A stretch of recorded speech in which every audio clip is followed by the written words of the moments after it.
Hey everybody, it's Ron and Ellie back for this week's edition of Ask Ron.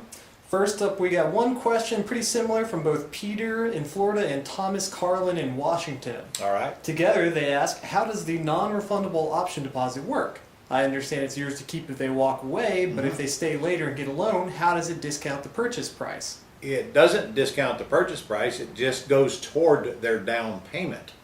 So if they put up a $10,000 deposit, that's $10,000 that your lender will see they've already paid in, and $10,000 they do not have to bring it to closing, neither do you.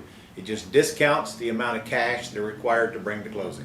Okay, Peter from Florida also has another question. Says if you have a high-end owner financing deal and you are buying the property with closing costs over $10,000, is there a way you can get the seller or end buyer to pay them? Well, you can always get buyer or seller to pay them. That's a negotiation that takes place deal by deal. However, don't forget to apply common sense. If the seller's not getting any money out of the deal, you're going to have a hard time getting them to pay some closing costs, even though some would. If the buyer is buying and putting up a sizable down payment, they might object to paying all of the closing costs. So generally, it's a combination of each party paying some, but it's totally negotiable. There is no set closing cost that buyer or seller must pay. It's only what both agree to pay.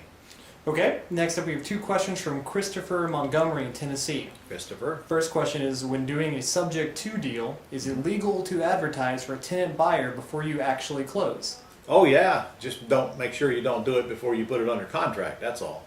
Okay, the second question says, I'm in the military and I just received orders for a tour in Egypt. I have your wholesaling course and I'd like to get the ball rolling while I'm overseas. Is there any part of your system I can implement while deployed, or should I just study up for the next year? I can't possibly tell you what's going on in Egypt, so I can't advise you on that. You're probably going to have to wait till you get back, unless you want to go over and learn Egyptian real estate law. I don't know where to tell you to go from there. Okay, next up is Alexander McGee from South Carolina.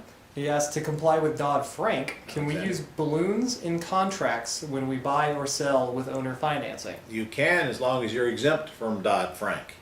And the way we read the law, the way our attorneys read the law is, if you don't sell more than 3 properties per year out of any one entity with owner financing, you're exempt from Dodd-Frank.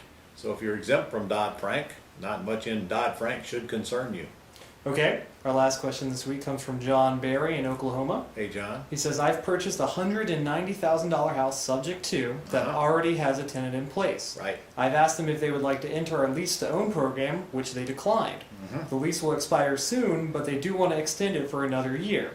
Would it be wise to leave them in place until they're ready to move, or to try to find a tenant buyer now? That's your business decision, and one you're going to have to make. It's just that simple. If you want to get money out of this deal, you're going to have to move them, because obviously they're not going to give you any. And if you do move them, then you have got that period of time between they move out and somebody else moves in to consider. So it's strictly your business decision. You can go either way. If you got the house for free, you can leave them in there for another year and collect the rent. Don't know how that's going to benefit you much, though, but maybe that's okay with you. Maybe you even want to keep this as a long-term deal. If that's not the case and you're after the cash, then you're definitely going to give them notice to move out and get another tenant buyer in there as soon as they do. Okay, Ron, that's all the questions we have this week. See you guys next week.